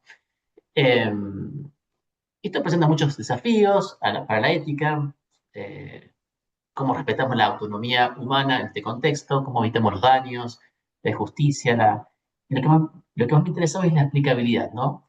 Eh, eh, Esto comentó algo Liz, inteligencia débil o fuerte, eh, esto viene de John Searle hace tiempo, esa una definición que viene de los años 70, principios 80. Eh, la inteligencia fuerte está más escasamente desarrollada, diría yo, en el esquema de John Searle, explicaría que los algoritmos se pueden decidir por sí mismos, ¿no? Que tienen una comprensión completa y que razonan cual si fueran seres humanos, ¿no? Yo digo que sí, el día que lleguemos propiamente a la inteligencia fuerte, bueno, habría que preocuparse por otras cosas, o sea, salvar a John Connor y toda la banda en coche, estaríamos en un mundo casi posapocalíptico. La inteligencia débil es un poco más presente en términos de que nos ayuda a realizar tareas específicas, en las cuales los sistemas todavía no tienen conciencia de sí mismos, sino que ejecutan funciones a partir de comandos que uno les conlleva, ¿no? Uno las plantea. Yo creo que en esta era algorítmica hay como tres grandes principios que justifican, dan cuenta de todo esto, que es, por un lado, la explicabilidad, la autonomía y la prevención del daño, ¿no? Acá me concentra más que nada con la justicia y para la explicabilidad, ¿no? ¿Por qué? ¿Por qué? Porque hoy estamos justamente, como es un autor que leí, eh, en un asunto que tiene muchas manos y muchas cosas, ¿no? ¿A qué se refiere con muchas manos? ¿No? Hay mucha gente involucrada en la creación de los algoritmos, ¿no? Y muchas cosas, porque estos algoritmos a su vez recolectan una compleja, como creo con todo Liz y varios más, y también Matías, recolección de datos, de diseños para ejecutar esos algoritmos, cómo funcionan, cómo interactúan, para finalmente botar un resultado, ¿no? Eh, y este problema de las muchas manos y muchas cosas es particularmente relevante con un tipo de algoritmo que no estamos comprendiendo del todo desde el punto de vista filosófico y jurídico, incluso político, que lleva a regulaciones que, a mi modo de ver, son necesariamente condenadas al fracaso, ¿no? Como las que ven en Europa, con una exigente carga del derecho a la explicabilidad. ¿A qué me refiero con esto, no? Algoritmos de caja negra son aquellos en los cuales podemos conocer perfectamente de dónde el algoritmo recoge su información, los resultados que éste produce, pero no sabemos qué pasa en el medio, ¿no? No podemos conocer o entender cómo funciona concretamente ese procesamiento de estos datos para arrojarnos este resultado particular, ¿no? Esto explica muy bien Pasquale ya en el año 2015, ¿no? Ahora son cosas que, como decía Liz, no son tan nuevas como parecen, ¿no? Entonces, ¿cuál es el problema para lo que Franco planteaba como el derecho a la explicabilidad, que está muy reconocido en las directivas europeas y demás? Que aun si uno le pidiera al creador de un algoritmo de caja negra que nos explique cómo de estos resultados surgieron de estas fuentes de información que ha recolectado, la verdad es que probablemente ni él sepa cómo funcionó tal cosa, ¿no? Porque, como dice Pascual, hay un camino medio misterioso, ¿no? De obtener los datos hasta producir determinada respuesta, ¿no? Y por eso él utiliza la metáfora de la caja negra, ¿no? Que se sabe que se recoge tal información, pero no se sabe bien cómo funciona eso, ¿no? Y esta remite también a cierta oscuridad u opacidad en el modo en que funciona eso, ¿no? Pero el problema es de la naturaleza técnica, ¿no? Porque por el mismo diseño de estos algoritmos es muy difícil poder reconstruir ese camino a la inversa, ese camino de cómo pasamos de la respuesta al dato o del dato a la respuesta, según como queramos verlo, ¿no? Eh, entonces, claro, esto dificulta mucho la posibilidad de que los algoritmos rindan cuentas ante la sociedad, ¿no? Son casi que por definición no transparentes los algoritmos de caja negra, ¿no? Como por ejemplo de ChatGPT, ¿no? Y esto implica algunas dificultades, ¿no? Bueno, entonces, ¿a quién responsabilizamos sobre estos resultados que nos botan los algoritmos, ¿no? ¿Cuáles son las líneas de respuesta frente a esto, ¿no? Algunos plantean el derecho a la explicación, pero claro, yo veo muchas dificultades porque es altamente complejo, incluso para los que diseñan y trabajan en los algoritmos, reconstruir ese camino del dato a la respuesta, ¿no? Entonces, la explicación me parece que para esto es un camino bastante, no, demasiado idealista, ¿no? En cambio, otros autores proponen más bien dos caminos para remediar todos estos problemas, ¿no? El derecho al olvido, es decir, que tengamos la capacidad los individuos de reclamar a los que manejan los algoritmos de caja negra que excluyan determinados datos de sus fuentes de información para evitar determinadas respuestas, ¿no? Y por otra parte, algo más difícil, voy a tratar de explicar en unos pocos minutos, explicaciones contrafácticas, ¿no? Y esta es una técnica por la cual, si bien no sabemos qué pasa del dato o del input, del prompt, hasta el resultado, sabemos que cambiando algunas eh, interacciones con el algoritmo, podemos incidir en el resultado. Quienes han pedido un crédito en el banco, quizás hayan experimentado esto, ¿no? Que, como pasó a mí, voy al banco y le digo, che, ¿por qué tengo de tarjeta de crédito, límite de tarjeta de crédito, mucho menos de lo que gano por sueldo? Y los gano en blanco, cobro por ustedes ese recibo de sueldo, tal, ¿por qué me ofrecen de límite de tarjeta menos de lo que gano? Que generalmente es igual o un pelín más. Más aún cuando nunca tuve ninguna deuda, nada por el estilo, ¿no? La chica del banco no sabía bien qué pasaba. En últimas, trabajaba con un algoritmo que para ella era una caja negra, por lo menos. Pero sabía que probando, metiendo determinados inputs en el algoritmo, era posible modificar el resultado. Entonces decía, a ver, profe, si le ponemos un seguro de vida, a ver qué nos va a arrojar. Y sabía que iba a arrojar algo mejor, porque no podía saber con precisión cuánto, pero sabía que metiendo esto en el algoritmo, el resultado iba a ser distinto, ¿no? A eso van las explicaciones contrafácticas, ¿no? En Tenemos 2 minutos, Luciano. perfecto, sí, sí, estoy bien, ¿no? Ese es un mecanismo que me parece que es más eficaz que el derecho a la explicación para todo esto, ¿no? Y por supuesto, el derecho al olvido para retraer información indebida, ¿no? Entonces, yo creo, para cerrar, creo que estamos ante un desafío muy grande desde el punto de vista jurídico y político de los algoritmos de caja negra, porque tenemos que tener en cuenta que no siempre vamos a poder abrir los algoritmos, metafóricamente hablando, y saber cómo estos funcionan de manera precisa y concreta, ¿no? Por eso me parece que hay que, por un lado, prevenir, usar, robustecer el derecho al olvido, hoy más que nunca, por una parte, y por otra parte, como tratamiento, quizás imperfecto, pero posible, las explicaciones contrafácticas, ¿no? Y esto, para ustedes administrativistas, yo creo que es un gran, gran problema para el tema de la motivación del acto administrativo, ¿no? ¿Cómo podría compatibilizarse esto de algoritmo de caja negra con que haya actos administrativos suficientemente motivados, ¿no? En últimas, ¿podría haber actos administrativos que apelen a la caja negra y ser legítimos? No lo sé, no sé, es una pregunta que lanzo para la discusión, ¿no? Creo que estoy en tiempo, así que nada, eso es todo y muchas gracias, José Luis y todos. No, muchísimas gracias a vos. Otra intervención excelente, realmente estamos fascinados con lo que ha pasado en este chat, en esta reunión de hoy. Bueno, vamos a abrir ahora un espacio de diálogos, de interacciones, etcétera, pero me gustaría disparar 3 o 4 ideas de lo que he estado escuchando y alguna otra cosa que me gustaría sonar. Se ha hablado por varios lados del problema de la responsabilidad de los actos realizados a través de inteligencia artificial, actos, constructos, productos realizados a través de inteligencia artificial. Se ha recordado inclusive la legislación europea que pretende darle carácter de sujeto de derecho a cierto tipo de actividades robóticas, con la finalidad centralmente de generar responsabilidades y que el que use el robot sea el responsable.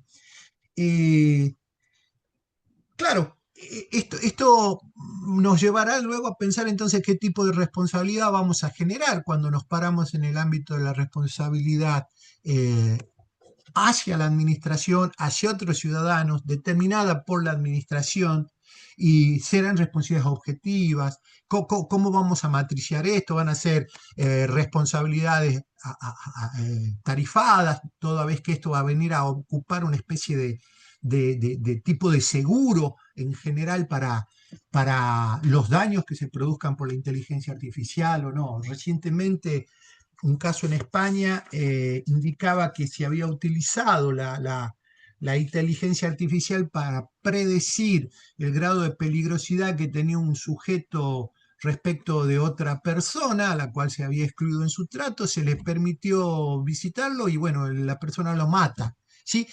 Hay un fracaso del estudio que hizo la inteligencia artificial para motivar a la autoridad administrativa de todo finalmente a decidir un permiso o no de encuentro con otra persona. Plantea bien Miguel López Olvera el problema de la dignidad personal, el problema de la dignidad personal como centro que sigue estando acá. También se mencionó por Liz y por Matías y por otros sobre, bueno, se están jugando datos, se está jugando la intimidad de las personas en medio de esto y bueno, ¿cómo vamos a responder frente a esto, ¿no? Hay un tema que no fue planteado, pero que para mí es significativo, es que actualmente las personas más desventajadas en la sociedad, los pobres, los discapacitados, los analfabetos, son los que estarían necesitando mayor apoyo de la inteligencia artificial, mayor uso de la tecnología para remover sus condiciones de inequidad, y sin embargo quedan afuera porque no son contemplados como sujetos posibles aplicadores de las herramientas de la tecnología, ¿no?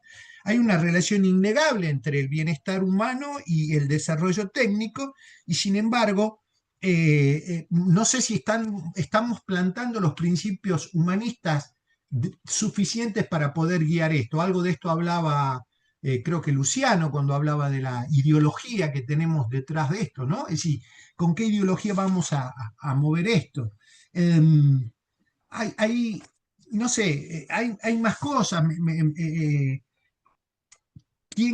Hay otro tema que viene de esto que yo mencionaba al principio de Marx, que él hablaba del general intellect, es decir, el conocimiento generado por toda la sociedad que pasa a ser una fuerza de producción, y esto es lo que la inteligencia artificial hace, pone al servicio de la producción la inteligencia y el conocimiento generado por la sociedad, no remunerado porque no se devuelve, y apropiado por aquellos que pueden generar las herramientas de captación de esto. Bueno, hay aquí un problema, digamos, que el derecho tendría que hacerse cargo, ya sea a través de la vía del derecho de propiedad o del derecho tributario. Hay necesidad de generar redistribución de las riquezas que se generan a través de un sistema de producción que utilice el saber colectivo y no lo redistribuye. Bueno, A mí me han quedado un montón de ideas, ¿no? La verdad que los felicito y los invito a ustedes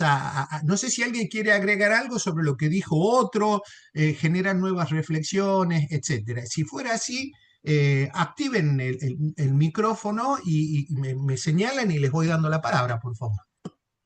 Doctor, ¿Quién habla? buenas tardes. Mayra y Doménica es mi nombre. Primero, doctora, voy a tratar de ver si entre los colegas que expusieron han charlado o quieren charlar algo. Y luego abrimos el juego a los Ok. participantes. Muchas gracias, doctora. Sí, no sé, Matías, Miguel, Luciano, se me escapan, Franco, Liz. ¿Alguien Bueno, quiere comentar algo respecto de lo que hablaron los colegas? ¿sí? hago un par de breves comentarios de unas cuestiones ahí. Eso, vamos a tratar eso, de puntuales y breves. Dale, gracias. Ujú. Bien, no, en principio quería comentar que, bueno, es verdad que no hubo muchas alusiones a las cuestiones de los sectores desventajados o vulnerabilizados con respecto al tema de la tecnología y la inteligencia artificial. Pero eso no quiere decir que no exista. Yo siento que en el ámbito jurídico estamos muy escandalizados y tenemos como una sensación de alarma constante, pero es verdad que están habiendo espacios para pensar, especialmente en personas con discapacidades físicas y con discapacidades intelectuales. Y de hecho es realmente increíble lo que se hace en esos ámbitos, ¿no? Estas posibilidades de personas que no tienen desarrollado el habla, cómo pueden a través de la inteligencia artificial incorporar alguna tecnología médica y que no solamente puedan tener una comunicación básica, sino realmente profundizar en todos los pensamientos que tienen y que no pueden manifestar. La verdad es que la incorporación de la nanotecnología es increíble en ese sentido, que bueno, después plantea un montón de cuestiones acerca de las copias digitales y subir a la nube la conciencia y demás, todas cuestiones que generan un poco de temor, pero la verdad es que la tecnología y la medicina están trabajando muy codo a codo. Y respecto de la cuestión de los derechos de autor y los derechos que no están remunerados con todo este tema de que las inteligencias artificiales se alimentan de todos los datos que nosotros gratuitamente y sin darnos cuenta están siendo capturados por estas plataformas. Hace muy poquito, no sé si hoy o ayer, hubo un fallo de un tribunal español que justamente hablaba sobre esta cuestión acerca del consumo de libros que no está autorizado por las plataformas y quienes utilizan esta información para alimentar y que los algoritmos aprendan.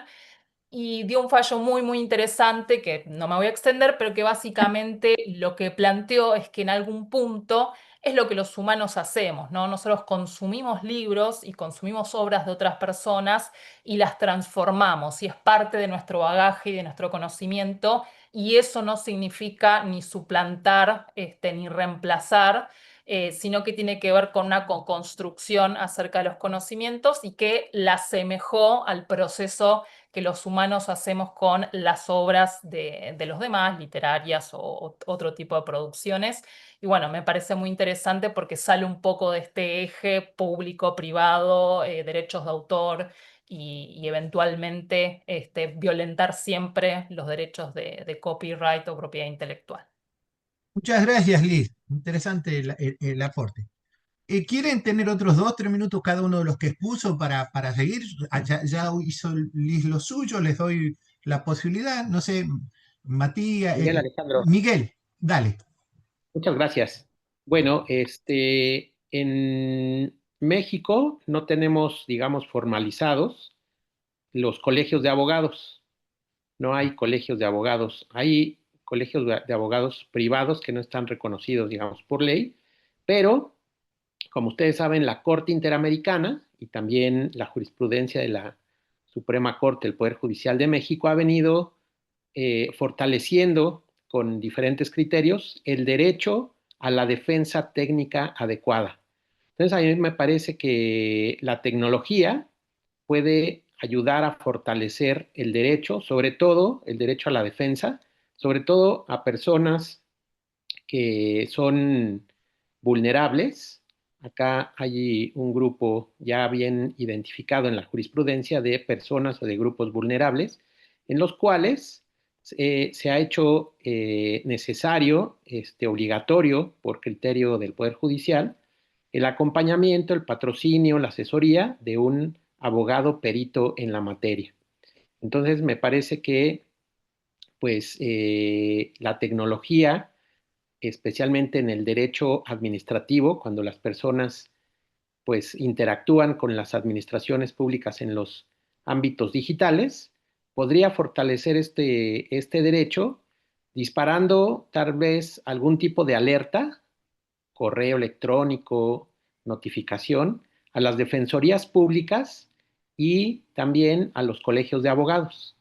Y en ese sentido, pues hablar de una especie de derecho a la defensa técnica digital para que estas personas pues pudieran contar con esa posibilidad de por lo menos ser asesorados en el trámite o porque nosotros tenemos evidentemente muchas personas en situación de pobreza, en un porcentaje muy alto, sobre todo con la entrada el gobierno de este partido político, que si bien les da ayudas económicas, pero va debilitando el aparato institucional para que las personas pues, puedan ejercer sus derechos. Entonces, creo que se podría hacer una buena sinergia entre accesibilidad a los servicios, a las funciones públicas, el respeto a los derechos humanos y también específicamente el derecho a la defensa técnica adecuada. Yo estoy trabajando con un libro Miguel, estamos con el tiempo, digamos. y estoy Sí, termina tratando. esta idea, cuéntanos. Muchas gracias. Sí, No, nada no, más. termina esta idea, por favor. Sí, que estoy trabajando con un libro de derecho a la defensa y estoy incorporando la idea de la defensa digital, el derecho a la defensa técnica adecuada digital. Bueno, muchísimas gracias. Gracias. No sé si Matías o Luciano quieren agregar algo. Yo puedo agregar dos palabras sobre este tema para Sí, seguir el hilo de lo que dijeron eh, aquí los colegas sobre las cuestiones relacionadas con el abordaje por parte del Estado de sus responsabilidades respecto de las personas en situaciones de vulnerabilidad extrema o de quizás de mayor inequidad. Tiene que ver algo con que no llegué a decir en la presentación por un error de calcular el tiempo, pero si bien quizás para completar una idea que se dijo antes, si bien hay que pensar el rol de la inteligencia artificial para abordar estos problemas, hay que ser cautelosos también, no pintar un escenario totalmente optimista o acrítico de cómo se utilizan este tipo de herramientas. Yo en PowerPoint había incluido un ejemplo sobre casos en los que se ha utilizado sistema de inteligencia artificial para predecir embarazos adolescentes, aquí en Argentina, en Salta. Es un estudio de caso muy interesante porque muestra cómo eh, confluyen muchos factores en vez de, que resultan en que en vez de utilizar los sistemas de inteligencia artificial para abordar un problema serio como los que estuvimos mencionando, se empeoran o se corre el riesgo de estigmatizar o no estamos de acuerdo con los patrones por los cuales actúa un sistema de un algoritmo.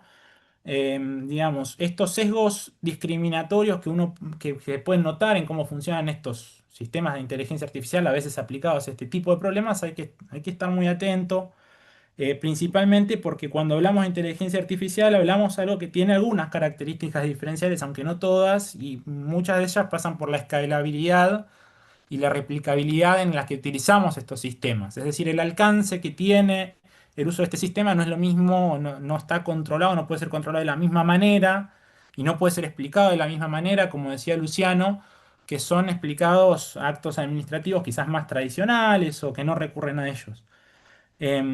Y fundamentalmente quería traer a colación esta idea del sesgo de automatización que quien es un agente administrativo debe tener en cuenta, que es esta tendencia humana a creer que todo aquello que tiene algún proceso de automatización implica una mejora en la eficacia de sus resultados, y esto está probado que es falso o que eh, es incorrecto ponerlo de esta manera.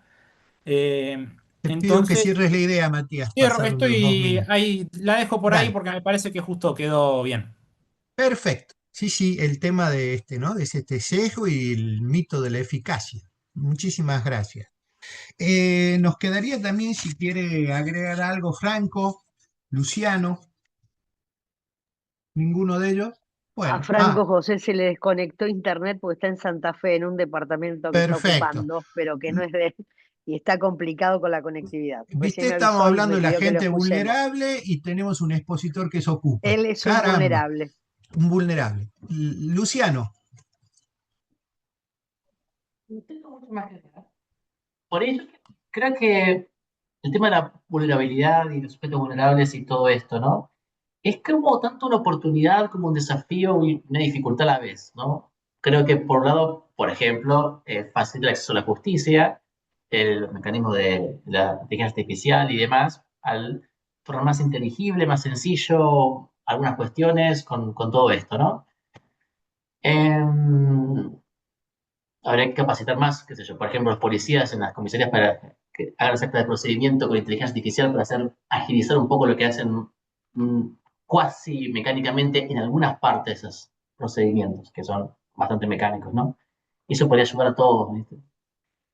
Sobre todo los que denuncian vulnerablemente que no van a una fiscalía o un juzgado, van a esos contextos, por dar un ejemplo, ¿no? Ahora, claro, también justamente todas estas cuestiones le quedan cada vez más lejos a la gente más vulnerable de todas los sesgos algorítmicos, todas estas dificultades que advertimos en estos tipos de eventos, y la gente más sencilla lo ve como muy lejos, ¿no? Entonces no entienden mucho todas las implicancias que hay de donar tu iris para un experimento de una inteligencia artificial y demás, ¿no? Y por 200 pesos lo hacen y lo ven como un regalo prácticamente y ya, ¿no? Entonces yo creo que es bastante complicado porque hay movimientos a favor o en contra en términos de buenas razones para que sí, buenas razones para que no. Y se me hace un tema súper interesante para trabajar en los que quieran ahondar en eso porque el balance, honestamente, no tengo idea si conviene o no a la gente vulnerable, ¿no? Hay lados que claramente que sí, pero claramente que no. Eso nomás, José Luis. gracias Luciano, muy interesante.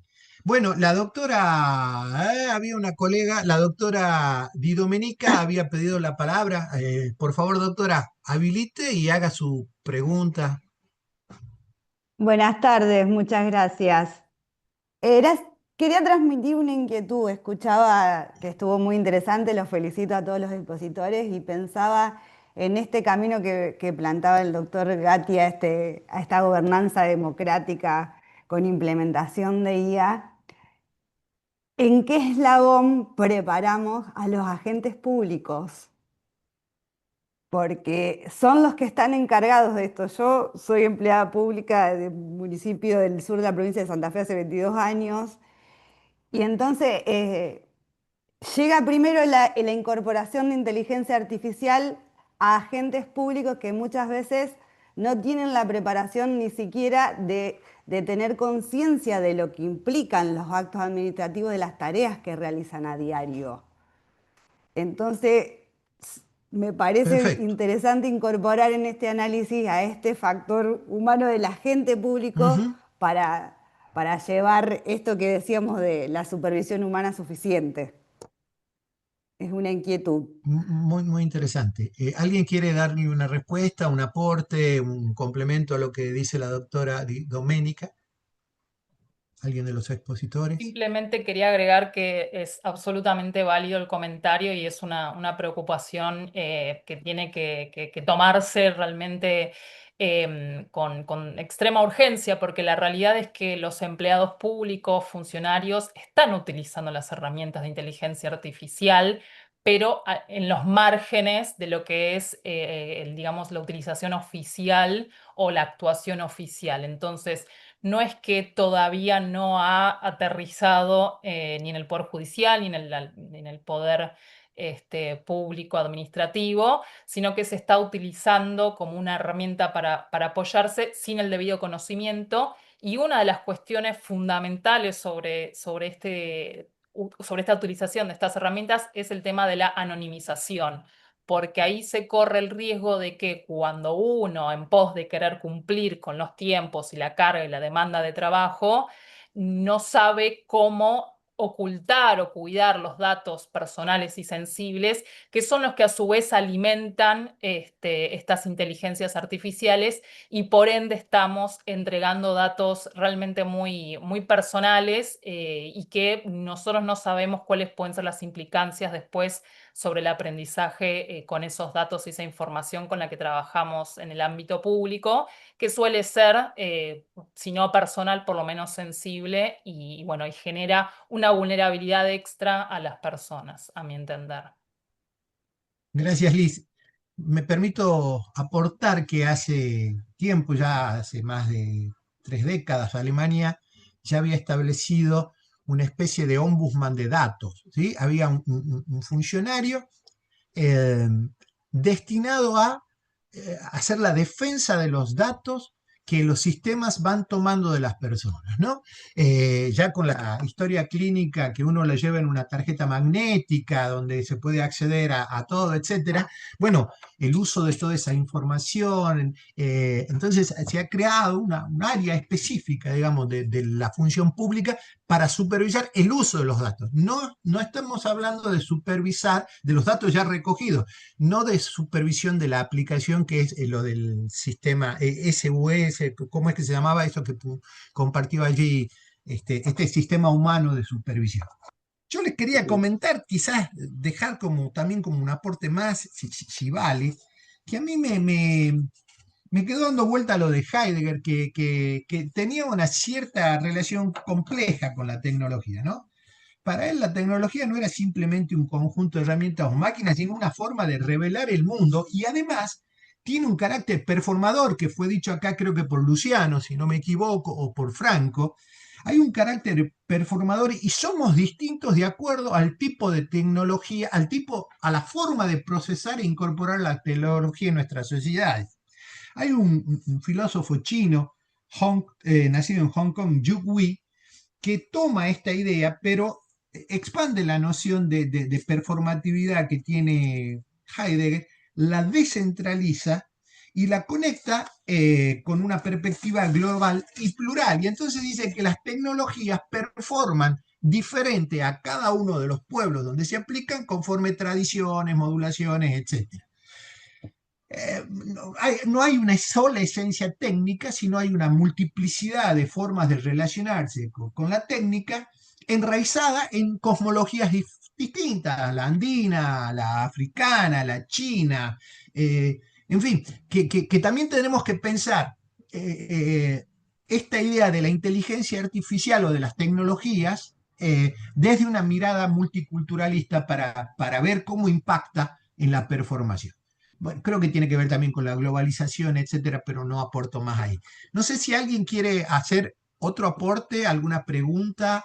No, yo Analía, dale. simplemente, no, es una información y un poco por la preocupación de la doctora Doménica, contarles, salió en las redes, pero por ahí hay cosas que se van haciendo y no se difunden.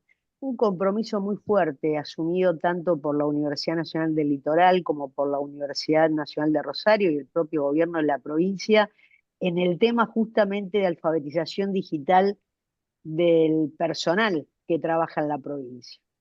A través de carreras que ya teníamos creadas hace un montón de años, porque esto es como una política pública, ¿no? Independientemente de los cambios de gobierno, estas cosas se van gestando con el tiempo y en algún momento se van consolidando.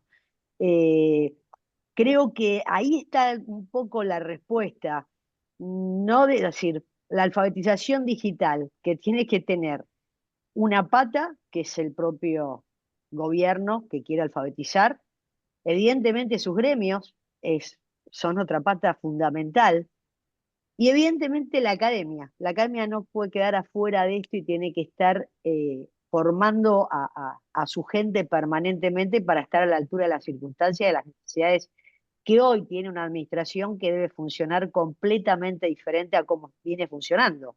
No me refiero solo a Santa Fe, esto está pasando en todos lados, ¿no? Que las administraciones están por detrás de las soluciones que se necesitan. Pero un poco para comentar que en un montón de lugares se está trabajando en esto y en esta idea de empezar a colaborar mucho más fuerte, mucho más transdisciplinarmente, mucho más desde la necesidad concreta. Y bueno, esa es la manera en que se va marchando en un mundo de fuerte incertidumbre y de cambios. Pero bueno, que en ese sentido vemos un futuro un poquito más colaborativo y quizás mucho más linkeados espacios que antes no se linkeaban con tanta facilidad. Qué bueno eso que estás contando, Analia. La verdad que la necesidad de articular el conocimiento que genera el Estado con la propia necesidad que tiene el Estado me parece fundamental, ¿no? Y luego articular la empresa privada, etcétera, etcétera. No sé si alguien más quisiera hacer algún comentario, aporte, y si no, Claudia, por favor. Claudina. Sí, muchas gracias, José Luis. Simplemente alguna precisión, si lo han podido trabajar los expositores, porque lo ha trabajado Matías, Luciano, Franco, que lamentablemente no sigue conectado, se habló de supervisión humana suficiente, pero me interesa si pudieron instanciar de alguna manera esta categoría de supervisión, porque tiene una dimensión fáctica en términos de lo que es posible actualmente supervisar, pero también una dimensión normativa en términos de, justamente, digamos, las exigencias por ejemplo, del control democrático, de lo que consideramos justificado en un contexto de una decisión judicial, de lo que es, digamos, lo que se requiere supervisar. Entonces, quería saber si pudieron, en el estado de lo que han trabajado, si han podido avanzar un poco en ese sentido.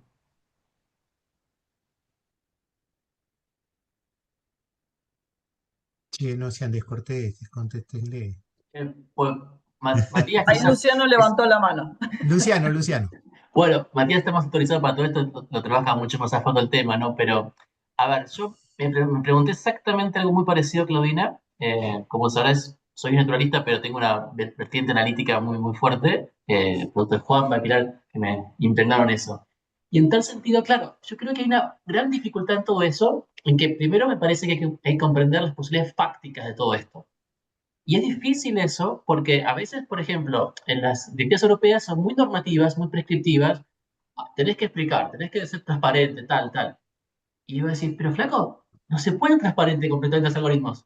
Prácticamente no es posible.